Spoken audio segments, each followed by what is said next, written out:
মাদক বিরোধী অভিযানের নামে ভেনেজুয়েলাকে চারপাশ থেকে ঘিরে ফেলেছে যুক্তরাষ্ট্র। বাড়ছে উত্তেজনার পারদ। ভেনেজুয়েলার কাছে মার্কিন সামরিক বাহিনীর শক্ত অবস্থান দেশটির জন্য প্রতিনিয়তই সৃষ্টি করছে হুমকি। মাদক বিরোধী অভিযানের নামে ভেনেজুয়েলার জাহাজে মার্কিন বিমান হামলা এখন নিয়মিত ব্যাপার হয়ে দাঁড়িয়েছে।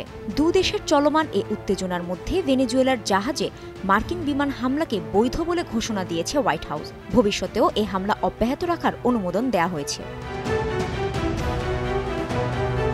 বিষয়টি নিশ্চিত করে হোয়াইট হাউসের মুখপাত্র ক্যারোলাইন ল্যাভিট বলেন, সমরমন্ত্রী পিট হেগসেতের সমর্থনে ভেনেজুয়েলার নৌকায় হামলার অনুমোদন দিয়েছেন অ্যাডমিরাল।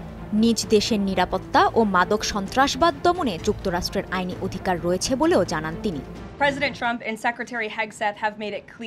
যুক্তরাষ্ট্রের আত্মরক্ষা ও নিজেদের স্বার্থ রক্ষার জন্যই গত 2 সেপ্টেম্বর হামলা চালানো হয়েছে, যা আন্তর্জাতিক জলসীমায় আইন মেনে করা হয়েছে।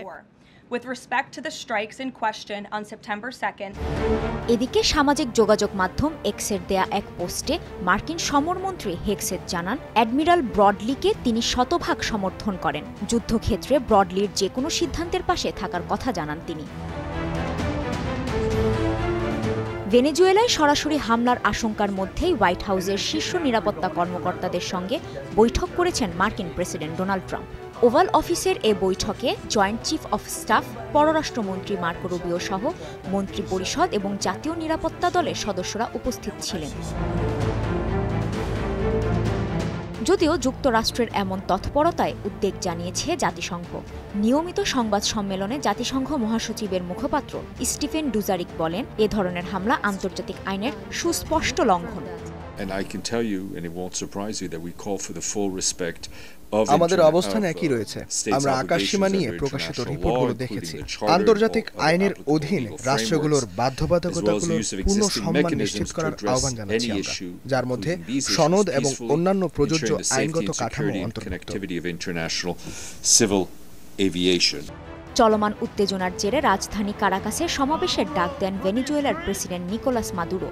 জনগণের প্রতি নিরঙ্কুশ আনুগত্যের প্রতিশ্রুতি দেন তিনি। বলেন, যুক্তরাষ্ট্রের কোনো চাপের কাছে তার দেশ মাথা নত করবে না।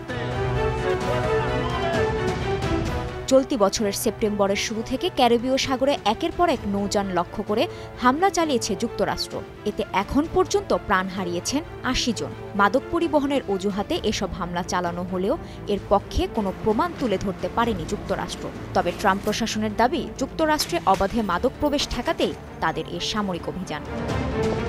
কাজী শাহরিন, স্টার নিউজ।